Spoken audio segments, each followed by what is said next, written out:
Hi friends, പുതിയൊരു വീഡിയോയിലേക്ക് എല്ലാവർക്കും സ്വാഗതം. അപ്പോൾ ഇന്നത്തെ വീഡിയോ എന്താണെന്ന് വെച്ചാൽ നമ്മുടെ ആർമി റിക്രൂട്ട്മെൻറ്റ് റാലിയുമായി ബന്ധപ്പെട്ട് ഒരുപാട് പേർ വാട്സപ്പിലൂടെയും അതുപോലെ വീഡിയോയുടെ കമൻറ്റ് ബോക്സിലും കുറച്ച് സംശയങ്ങൾ വെച്ചിരുന്നു. അപ്പോൾ ഈ ഒരു സംശയങ്ങൾ കോമൺ ആയിട്ട് കുറച്ച് സംശയങ്ങൾ വരുന്നുണ്ട്. അപ്പോൾ ഈ ഒരു സംശയങ്ങളെ പറ്റിയിട്ടാണ് നമ്മൾ ഇന്നത്തെ ഈ ഒരു വീഡിയോ നോക്കാൻ പോകുന്നത്. അപ്പോൾ നിങ്ങളുടെ ആ ഒരു വീഡിയോ അവസാനം വരെ കാണുക. നമുക്ക് കാര്യത്തിലേക്ക് കടക്കാം. ഒരുപാട് പേർ ചോദിച്ചൊരു സംശയമാണ് നമ്മുടെ ഈ ഒരു ആർമി റിക്രൂട്ട്മെൻറ്റ് റാലിക്ക് പോകുമ്പോൾ എന്തൊക്കെ ഡോക്യുമെൻറ്റ്സ് സമർപ്പിക്കണം, അതുപോലെ ഈ ഡോക്യുമെൻറ്റ്സ് ഫോട്ടോ സഹിതമുള്ള ഡോക്യുമെൻറ്റ്സ് എങ്ങനെയാണ് തയ്യാറാക്കേണ്ടത് എന്നതിനെ പറ്റിയിട്ട്. അപ്പോൾ ഈ ഒരു കാര്യത്തെ പറ്റി നമ്മുടെ ചാനലിൽ തന്നെ 2 വീഡിയോ ആയിട്ട് നമ്മൾ അപ്ലോഡ് ചെയ്തിട്ടുണ്ടായിരുന്നു. ആ ഒരു വീഡിയോസ് നിങ്ങൾക്ക് കണ്ടു കഴിഞ്ഞാൽ ഈ ഒരു റാലിക്ക് പോകുന്ന ഡോക്യുമെൻറ്റ്സ് എങ്ങനെയാണ്, അതുപോലെ എങ്ങനെയാണ് തയ്യാറാക്കേണ്ടത് എന്നതിനെ പറ്റി നിങ്ങൾക്ക് ഡീറ്റെയിൽ ആയിട്ട് മനസ്സിലാവുന്നതാണ്. അപ്പോൾ ആ ഒരു വീഡിയോ കഴിഞ്ഞ് കഴിഞ്ഞാൽ നിങ്ങൾക്ക് ഈ ഒരു റിക്രൂട്ട്മെൻറ്റ് റാലിക്ക് എന്തൊക്കെ ഡോക്യുമെൻറ്റ്സ് ആണ് കൊണ്ടുപോകുന്നത് എന്നതിനെ പറ്റിയിട്ട് നിങ്ങൾക്ക് മനസ്സിലാവുന്നതാണ്. ആ ഒരു വീഡിയോസിൻ്റെ ലിങ്ക് ഞാൻ താഴെ ഡിസ്ക്രിപ്ഷൻ ബോക്സിലും അതുപോലെ എൻ്റെ സ്ക്രീനിലും കൊടുത്തേക്കാം. നിങ്ങൾ ഈ ഒരു വീഡിയോ കണ്ട ശേഷം ആ ഒരു വീഡിയോയിൽ കണ്ടു നോക്കുക. ഇനി അടുത്തതായിട്ട് ഒരുപാട് പേർ ചോദിച്ചൊരു സംശയമാണ് നമ്മുടെ ഈ ഒരു ആർമി റിക്രൂട്ട്മെൻറ്റ് റാലിയിൽ ഒന്നിലധികം പോസ്റ്റുകളിലേക്ക് അപേക്ഷ സമർപ്പിക്കാൻ സാധിക്കുമോ എന്നാണ്. അതായത് നമ്മുടെ മൾട്ടിപ്പിൾ രജിസ്ട്രേഷൻ വഴിയിട്ട് ഒന്നിലധികം പോസ്റ്റുകളിലേക്ക് അപേക്ഷ സമർപ്പിക്കാൻ സാധിക്കുമോ എന്നാണ്. അപ്പോൾ അവരോട് പറയാനുള്ള എന്താണെന്ന് വെച്ചാൽ നിങ്ങൾക്ക് ഈ ഒരു ആർമി റിക്രൂട്ട്മെൻറ്റ് റാലിയിൽ ഒന്നിലധികം പോസ്റ്റുകളിലേക്ക് അപേക്ഷ സമർപ്പിക്കാൻ സാധിക്കുന്നതല്ല. നിങ്ങൾക്ക് ഒരു പോസ്റ്റിലേക്ക് മാത്രമേ അപേക്ഷ സമർപ്പിക്കാൻ സാധിക്കുള്ളൂ. ഒന്നിലധികം പോസ്റ്റുകളിലേക്ക് നിങ്ങൾക്ക് അപേക്ഷ സമർപ്പിക്കുകയാണെങ്കിൽ തീർച്ചയായിട്ടും നിങ്ങൾ പിടിക്കപ്പെടുകയാണെങ്കിൽ നിങ്ങൾ ഈ ഒരു റിക്രൂട്ട്മെൻറ്റ് റാലിയിൽ നിന്ന് പുറത്താക്കപ്പെടുന്നതാണ്. അപ്പോൾ നിങ്ങൾ മാക്സിമം ഒരു പോസ്റ്റിലേക്ക് മാത്രം അപേക്ഷ സമർപ്പിക്കുക. ഇനി അടുത്തതായിട്ട് ഒരുപാട് പേർ ചോദിച്ചൊരു സംശയമാണ് ഈ ഒരു ആർമി റിക്രൂട്ട്മെൻറ്റ് റാലിക്ക് കൊണ്ടുപോകേണ്ട ഡോക്യുമെൻറ്റ്സ് നമ്മൾ ഈ ഒരു റിക്രൂട്ട്മെൻറ്റ് റാലിയുടെ ഫിസിക്കൽ ടെസ്റ്റും അതുപോലെ മെഡിക്കൽ ടെസ്റ്റും കഴിഞ്ഞിട്ട് ഹാജരാക്കിയാൽ മതിയോ എന്നാണ്. അപ്പോൾ അവരോട് പറയാനുള്ള എന്താണെന്ന് വെച്ചാൽ നമ്മൾ ഈ ഒരു റിക്രൂട്ട്മെൻറ്റ് റാലിക്ക് പോകുമ്പോൾ തന്നെ ഈ ഒരു ഡോക്യുമെൻറ്റ്സ് എല്ലാം കൊണ്ടുപോകേണ്ടതാണ്.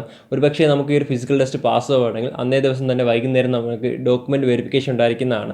ആ ഒരു ഡോക്യുമെൻറ്റ് വെരിഫിക്കേഷൻ സമയത്ത് നമ്മൾ ഈ ഒരു സർട്ടിഫിക്കറ്റ് ഹാജരാക്കിയില്ലെങ്കിൽ തീർച്ചയായും നമ്മളെ റിജക്റ്റ് ചെയ്യാൻ ഒരു കാരണമാക്കുന്നതാണ്. അപ്പോൾ ഈ ഒരു റിക്രൂട്ട്മെൻറ്റ് റാലിക്ക് പോകുന്ന എല്ലാവരും ഈ ഒരു ഡോക്യുമെൻറ്റ്സ് എല്ലാം കയ്യിൽ കരുതിയിരിക്കുക. ഇനി അടുത്തതായിട്ട് ഒരുപാട് പേർ ചോദിച്ചൊരു സംശയമാണ് നമ്മുടെ ഈ ഒരു ബർത്ത് സർട്ടിഫിക്കറ്റിൻ്റെ കാര്യമാണ്.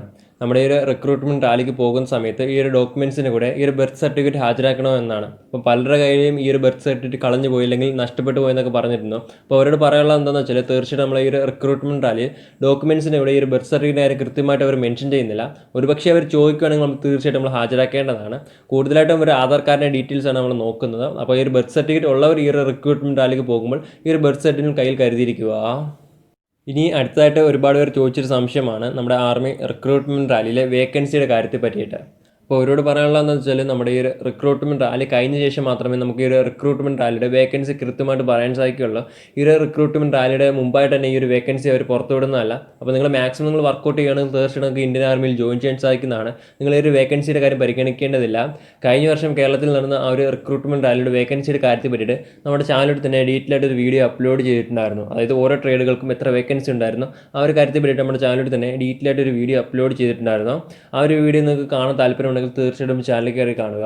ആ ഒരു വീഡിയോയുടെ ലിങ്ക് ഞാൻ താഴെ ഡിസ്ക്രിപ്ഷൻ ബോക്സിലും അതുപോലെ തന്നെ എൻ്റെ സ്ക്രീനിലും കൊടുത്തേക്കാം. അപ്പോൾ ഈ ഒരു റിക്രൂട്ട്മെൻറ്റ് റാലിയുടെ വേക്കൻസിയുടെ കാര്യത്തെ പറ്റിയിട്ടൊക്കെ അറിയാൻ ആഗ്രഹിക്കുന്നവരുണ്ടെങ്കിൽ തീർച്ചയായിട്ടും നിങ്ങൾ ആ ഒരു വീഡിയോ ജസ്റ്റ് ഒന്ന് കണ്ടു നോക്കുക. ഇനി അടുത്തതായിട്ട് ഒരുപാട് പേർ ചോദിച്ചൊരു സംശയമാണ് 10ാം ക്ലാസ്സിൽ D+ ഉണ്ട്. അതായത് ഈ ഒരു GD പോസ്റ്റിലേക്ക് അപ്ലൈ ചെയ്യുന്നവരാണ് ഈ ഒരു സംശയം കൂടുതലായിട്ടും ചോദിച്ചത്. 10ാം ക്ലാസ്സിൽ D+ ഉണ്ട്, പക്ഷേ +2 ക്വാളിഫിക്കേഷൻ നമുക്കുണ്ട് എങ്കിൽ നമ്മൾ ഈ ഒരു +2 ക്വാളിഫിക്കേഷൻ വെച്ച് ഈ ഒരു GD പോസ്റ്റിലേക്ക് അപേക്ഷ സമർപ്പിക്കുമ്പോൾ നമുക്ക് ഈ ഒരു 10ാം ക്ലാസ്സിലുള്ള D+ൻ്റെ ഡീറ്റെയിൽ മാർക്ക് ഷീറ്റ് ഹാജരാക്കണോ എന്നാണ്. അപ്പോൾ അവരോട് പറയാനുള്ള എന്താണെന്ന് വെച്ചാൽ നമ്മൾ ഈ ഒരു GD പോസ്റ്റ് എന്ന് പറയുന്നത് 10ാം ക്ലാസ് ക്വാളിഫിക്കേഷൻ വെച്ചിട്ടാണ് വരുന്നത്. അപ്പോൾ ഈ ഒരു 10ാം ക്ലാസ് ക്വാളിഫിക്കേഷനാണ് നമ്മൾ തീർച്ചയായിട്ടും ഈ ഒരു ഡോക്യുമെൻറ്റ് വെരിഫിക്കേഷൻ സമയത്തെല്ലാം ഒരു കൃത്യമായിട്ട് നമ്മൾ നോക്കുന്നത്. അപ്പോൾ ഈ ഒരു 10ാം ക്ലാസ്സിൽ സർട്ടിഫിക്കറ്റ് പരിഗണിക്കുന്ന സമയത്ത് അതിൽ D+ ഉണ്ടെങ്കിൽ തീർച്ചയായിട്ടും നമ്മൾ ഡീറ്റെയിൽ മാർക്ക് ഷീറ്റ് ഹാജരാക്കേണ്ടതാണ്. ഒരുപക്ഷേ നമ്മളെ കൊണ്ട് ഈ ഒരു ഡീറ്റെയിൽ മാർക്ക് ഷീറ്റ് ഹാജരാക്കാൻ സാധിച്ചില്ലെങ്കിൽ തീർച്ചയായിട്ടും റിജക്റ്റ് ചെയ്യുന്നതാണ്. അപ്പോൾ നിങ്ങൾ ഈ ഒരു GD പോസ്റ്റും അതുപോലെ ട്രേഡ്സ്മാൻ പോസ്റ്റിലേക്ക് അപ്ലൈ ചെയ്യുന്നവർ നിങ്ങൾക്ക് D+ ഉണ്ടെങ്കിൽ കൃത്യമായിട്ട് നിങ്ങൾ D+ൻ്റെ ഡീറ്റെയിൽ മാർക്ക് ഷീറ്റ് ഹാജരാക്കേണ്ടതാണ്. കൃത്യമായിട്ട് ഈ ഒരു D+ൻ്റെ ഡീറ്റെയിൽ മാർക്ക് ഷീറ്റിൽ 33% അതിൽ കൂടുതലോ ഉണ്ടായിരിക്കേണ്ടതാണ്. എന്നാൽ മാത്രമായിരിക്കും നിങ്ങൾക്ക് ഈ ഒരു പോസ്റ്റിലേക്ക് അപേക്ഷ സമർപ്പിക്കാൻ സാധിക്കുകയുള്ളൂ. +2 ക്വാളിഫിക്കേഷൻ വെച്ച് നമ്മൾ ഈ ഒരു ആർമി GD പോസ്റ്റിലേക്ക് അതിൽ ട്രേഡ്സ്മാൻ പോസ്റ്റിലേക്ക് അപ്ലൈ ചെയ്താൽ നമുക്ക് ഈ ഒരു 10ാം ക്ലാസ്സിൽ D+ ഉണ്ടെങ്കിൽ കൃത്യമായിട്ട് നിങ്ങൾ ഡീറ്റെയിൽ മാർക്ക് ഷീറ്റ് ഹാജരാക്കേണ്ടതാണ്. ഇനി അടുത്തതായിട്ട് ഒരുപാട് പേർ ചോദിച്ചൊരു സംശയമാണ് കണ്ണാടി ഉള്ളവർക്ക് റാലിയിൽ പോകാൻ പറ്റുമോ എന്നാണ്. അപ്പോൾ ഇവരോട് പറയാനുള്ള എന്താണെന്ന് വെച്ചാൽ നിങ്ങൾക്ക് ഈ ഒരു കണ്ണാടി ഉള്ളത് കൊണ്ട് റിക്രൂട്ട്മെൻറ്റ് റാലിയിൽ പങ്കെടുക്കുന്നതുകൊണ്ട് എന്തെങ്കിലും കുഴപ്പങ്ങളോ കാര്യങ്ങളോ ഒന്നുമില്ല. പക്ഷേ നിങ്ങൾ ഈ ഒരു മെഡിക്കൽ ടെസ്റ്റിൻ്റെ സമയത്ത് നമ്മൾ ഈ ഒരു ഐ വിഷൻ കൃത്യമായിട്ട് പറയുന്ന ഈ ഒരു ഐ വിഷൻ നമുക്ക് ഉണ്ടായിരിക്കേണ്ടതാണ്. നമ്മുടെ ഈ ഒരു GD പോസ്റ്റിലേക്ക് നോക്കുവാണെങ്കിൽ 6/6 വിഷൻ ഉണ്ടായിരിക്കേണ്ടതാണ്.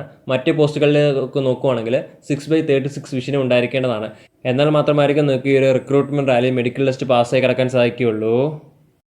ഇനി അടുത്തതായിട്ട് ഒരുപാട് പേർ ചോദിച്ചൊരു സംശയമാണ് നമ്മുടെ ഈ ഒരു റിക്രൂട്ട്മെൻറ്റ് റാലിക്ക് പോകുന്ന സമയത്ത് ഡോക്യുമെൻറ്റ്സിൻ്റെ കൂടെ ഈ ഒരു ജനറൽ കാറ്റഗറിക്കാർ ഈ ഒരു കാസ്റ്റ് സർട്ടിഫിക്കറ്റ് കൊണ്ടുപോകണമെന്നാണ്. അപ്പോൾ അവരോട് പറയാനുള്ളതെന്ന് വെച്ചാൽ ഈ ഒരു റിക്രൂട്ട്മെൻറ്റ് റാലിക്ക് പോകുന്ന എല്ലാവരും ഈ ഒരു കാസ്റ്റ് സർട്ടിഫിക്കറ്റ് കൊണ്ടുപോകേണ്ടതാണ്. ഈ ഒരു ജനറൽ കാറ്റഗറി അല്ലെങ്കിൽ OBC കാറ്റഗറിക്ക് വേണ്ട അങ്ങനെയൊന്നും മെൻഷൻ ചെയ്തിട്ടില്ല. അപ്പോൾ നമ്മുടെ ഈ ഒരു റിക്രൂട്ട്മെൻറ്റ് റാലിക്ക് പോകുന്ന എല്ലാവരും ഈ ഒരു കാസ്റ്റ് സർട്ടിഫിക്കറ്റ് കയ്യിൽ കരുതിയിരിക്കുക. ഇനി അടുത്തതായിട്ട് ഒരുപാട് പേർ ചോദിച്ചൊരു സംശയമാണ്, നമ്മുടെ ഈ ഒരു റിക്രൂട്ട്മെൻറ്റ് റാലിക്ക് പോകുന്ന സമയത്ത് COVID-19 നെഗറ്റീവ് സർട്ടിഫിക്കറ്റ് ഹാജരാക്കണമെന്നാണ്. അപ്പോൾ അവരോട് പറയാനുള്ളതെന്ന് വെച്ചാൽ നിലവിൽ ഈ റിക്രൂട്ട്മെൻറ്റ് റാലിയിൽ COVID-19 നെഗറ്റീവ് സർട്ടിഫിക്കറ്റിൻ്റെ കാര്യത്തെ പറ്റിയിട്ടൊന്നും മെൻഷൻ ചെയ്തിട്ടില്ല. അതായത് നമ്മുടെ ഈ റിക്രൂട്ട്മെൻറ്റ് റാലിയുടെ നോട്ടിഫിക്കേഷൻ വന്നപ്പോൾ കൃത്യമായിട്ടൊന്നും മെൻഷൻ ചെയ്തിട്ടില്ല. നമ്മുടെ ഈ ഒരു അഡ്മിറ്റ് കാർഡ് വരുമ്പോൾ കൃത്യമായിട്ട് അതിൽ മെൻഷൻ ചെയ്തിട്ടുണ്ട് എങ്കിൽ തീർച്ചയായിട്ടും നമ്മൾ ഈ COVID-19 നെഗറ്റീവ് സർട്ടിഫിക്കറ്റ് ഹാജരാക്കേണ്ടതാണ്. ഇപ്പോൾ നിലവിൽ ഈ ഒരു COVID-19 സർട്ടിഫിക്കറ്റിനെ പറ്റിയിട്ട് ഒരു അപ്ഡേഷൻ്റെ കാര്യങ്ങളൊന്നും വന്നിട്ടില്ല. എന്തെങ്കിലും വരുവാണെങ്കിൽ തീർച്ചയായിട്ടും നമ്മൾ ഈ ഒരു ചാനൽ വഴി നിങ്ങൾ അപ്ഡേറ്റ് ചെയ്യുന്നതാണ്. ഇനി അടുത്തതായിട്ട് ഒരുപാട് പേർ ചോദിച്ച സംശയമാണ്, ഈ ഒരു റിക്രൂട്ട്മെൻറ്റ് റാലിയിൽ ആദ്യം ഫസ്റ്റ് ഫിസിക്കൽ ടെസ്റ്റ് ആണോ അതോ എക്സാമിനേഷൻ ആണോ എന്നാണ്.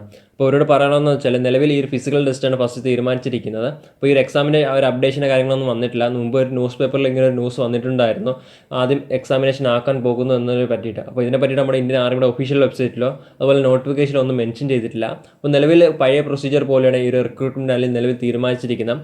ഫസ്റ്റ് ഫിസിക്കൽ ടെസ്റ്റ്, അതുപോലെ മെഡിക്കൽ ടെസ്റ്റ്, അതിനുശേഷം ഈ ഒരു റിട്ടൺ എക്സാം. ഇങ്ങനെയാണ് ഈ ഒരു പ്രോസസ്സ് വരുന്നത്. ഇനി അടുത്തതായിട്ട് ഒരുപാട് പേര് ചോദിച്ചൊരു സംശയമാണ് നമ്മുടെ ആധാറിൻ്റെ കാര്യമാണ്. ചിലരുടെ ഈ ഒരു ആധാറിൽ നമ്മുടെ ഈ ഒരു ജനിച്ച വർഷം മാത്രമായിരിക്കും ഉണ്ടായിരിക്കുക. അപ്പോൾ ഈ ഒരു റിക്രൂട്ട്മെൻറ്റ് റാലി ഈ ഒരു കാര്യം അക്സെപ്റ്റ് ചെയ്യുന്നതല്ല. നമ്മൾ ഈ ഒരു റിക്രൂട്ട്മെൻറ്റ് റാലി പോകുന്ന സമയത്ത് നിങ്ങളുടെ ആധാർ കൃത്യമായിട്ട് അപ്ഡേറ്റ് ചെയ്തിരിക്കേണ്ടതാണ്. നമ്മുടെ ഒരു ഫോട്ടോയും അതുപോലെ ഈ ഒരു ഡേറ്റ് ഓഫ് ബർത്ത് എന്ന് പറയുന്നത് കൃത്യമായിട്ട് ഉണ്ടായിരിക്കേണ്ടതാണ്. ചിലരുടെ ഈ ഒരു ആധാർ കാർഡിൽ നമ്മുടെ ജനിച്ച വർഷം മാത്രമേ ഉണ്ടായിരിക്കുകയുള്ളൂ. അപ്പോൾ ഈ ഒരു ആധാർ കാർഡ് നിങ്ങൾ അപ്ഡേറ്റ് ചെയ്യുകയാണെങ്കിൽ തീർച്ചയായും നിങ്ങൾ ഈ ജനിച്ച മാസം തുടങ്ങിയ കാര്യങ്ങളൊക്കെ കൃത്യമായിട്ട് വരുന്നതാണ്. അപ്പോൾ നിങ്ങൾ റിക്രൂട്ട്മെൻറ്റ് റാലിക്ക് പോകുന്നതിന് മുമ്പായിട്ട് തന്നെ ഈ ഒരു ആധാർ കാർഡ് അപ്ഡേറ്റ് ചെയ്യേണ്ടതാണ്. ഇനി അടുത്തതായിട്ട് ഒരുപാട് പേർ ചോദിച്ചൊരു സംശയമാണ്, കൂടുതലും ഈ ഒരു വുമൻസാണ് ഈ ഒരു സംശയം ചോദിച്ചിട്ടുള്ളത്. നമ്മുടെ ഈ ഒരു ട്രിവാൻഡ്രം എയർ റിക്രൂട്ട്മെൻറ്റ് റാലിയിൽ വുമൻസിന് അപ്ലൈ ചെയ്യാൻ സാധിക്കുമോ എന്നാണ്. അപ്പോൾ അവരോട് പറയാനുള്ളതെന്ന് വെച്ചാൽ നിങ്ങൾക്ക് ഈ ഒരു റിക്രൂട്ട്മെൻറ്റ് റാലിയിൽ പങ്കെടുക്കാൻ സാധിക്കുന്നതല്ല, നിങ്ങൾക്ക് വേണ്ടിയിട്ട് സ്പെഷ്യലായിട്ട് ഒരു റിക്രൂട്ട്മെൻറ്റ് ഉണ്ടായിരിക്കുന്നതാണ്. അതായത് വുമൺ മിലിറ്ററി പോലീസ് റിക്രൂട്ട്മെൻറ്റ് ഉണ്ടായിരിക്കുന്നതാണ്. ഈ ഒരു 2020 റിക്രൂട്ട്മെൻറ്റ് കഴിഞ്ഞിരിക്കുകയാണ്. 2021 റിക്രൂട്ട്മെൻറ്റ് വരുമ്പോൾ ഈ ഒരു ചാനലിൽ തന്നെ നിങ്ങൾ അറിയിക്കുന്നതാണ്. അതുപോലെ തന്നെ ഒരുപാട് പേർ ചോദിച്ചൊരു സംശയമാണ്, ഈ ഒരു സ്പോർട്സ് സർട്ടിഫിക്കറ്റിൻ്റെ കാര്യം നമ്മൾ ഈ ഒരു റിക്രൂട്ട്മെൻറ്റ് റാലിയിൽ അപ്ലൈ ചെയ്യുന്ന സമയത്ത് കൊടുക്കണമെന്നാണ്. അപ്പോൾ അവരോട് പറയാനുള്ളതെന്ന് വെച്ചാൽ നിങ്ങൾ തീർച്ചയായിട്ടും ഈ ഒരു സർട്ടിഫിക്കറ്റ് ഹാജരാക്കേണ്ടതാണ്. നമ്മൾ ഈ ഒരു റിക്രൂട്ട്മെൻറ്റ് റാലിയിൽ അപേക്ഷ സമർപ്പിക്കുന്നത് തമ്മിൽ ഇതിനൊരു ഓപ്ഷൻ ഉണ്ടായിരിക്കുന്നതാണ്. അപ്പോൾ അത്തരത്തിൽ ഈ ഒരു സ്പോർട്സ് സർട്ടിഫിക്കറ്റ് ഉള്ളവരുണ്ടെങ്കിൽ തീർച്ചയായും കൊടുക്കുക. അതുപോലെ ഡോക്യുമെൻറ്റ് വെരിഫിക്കേഷൻ സമയത്ത് ഈ ഒരു കൃത്യമായിട്ട് സർട്ടിഫിക്കറ്റ് ഹാജരാക്കേണ്ടതാണ്. എന്നാൽ മാത്രമായിരിക്കും നിങ്ങൾക്ക് ഈ ഒരു സർട്ടിഫിക്കറ്റിൻ്റെ ആനുകൂല്യം, അതായത് എക്സാമിന് ബോണസ് മാർക്കും മറ്റു കാര്യങ്ങളൊക്കെ നിങ്ങൾക്ക് ലഭിക്കുകയുള്ളൂ. പ്രധാനമായിട്ടും ഇത്രയും കാര്യങ്ങളാണ് നമ്മുടെ ഈ ഒരു ആർമി റിക്രൂട്ട്മെൻറ്റ് റാലിയുമായി ബന്ധപ്പെട്ട് ഒരുപാട് പേർ ചോദിച്ചത്, അതായത് കോമൺ ആയിട്ട് ചോദിച്ചിട്ടുള്ള സംശയം എന്ന് പറയുന്നത്. അപ്പോൾ നിങ്ങൾക്ക് ഇതിൽ കൂടുതൽ എന്തെങ്കിലും സംശയങ്ങളോ കാര്യങ്ങളുണ്ടെങ്കിൽ തീർച്ചയായും നിങ്ങൾ താഴെ കമൻറ്റ് ചെയ്യുക, റിപ്ലൈ തരുന്നതാണ്. അതുപോലെ ഇത്തരത്തിലുള്ള കൂടുതൽ വീഡിയോകൾക്കായിട്ട് നമ്മുടെ ചാനൽ സബ്സ്ക്രൈബ് ചെയ്യാത്ത ആരെങ്കിലും വീഡിയോ എപ്പോഴും കാണുന്നുണ്ടെങ്കിൽ തീർച്ചയായിട്ടും നിങ്ങൾ സബ്സ്ക്രൈബ് ചെയ്യുക. തൊട്ടടുത്ത് കാണുന്ന ആ ഒരു കുഞ്ഞ് ബെൽ ബട്ടണിൽ ഓൾ എനേബിൾ ചെയ്താൽ ഞാൻ ഇനി ഇടുന്ന വീഡിയോസ് എല്ലാം നിങ്ങളുടെ ഫോണിൽ നോട്ടിഫിക്കേഷൻ ലഭിക്കുന്നതാണ്. അപ്പോൾ നമുക്ക് മറ്റൊരു വീഡിയോയിൽ കാണാം. അതുവരെ ബൈ.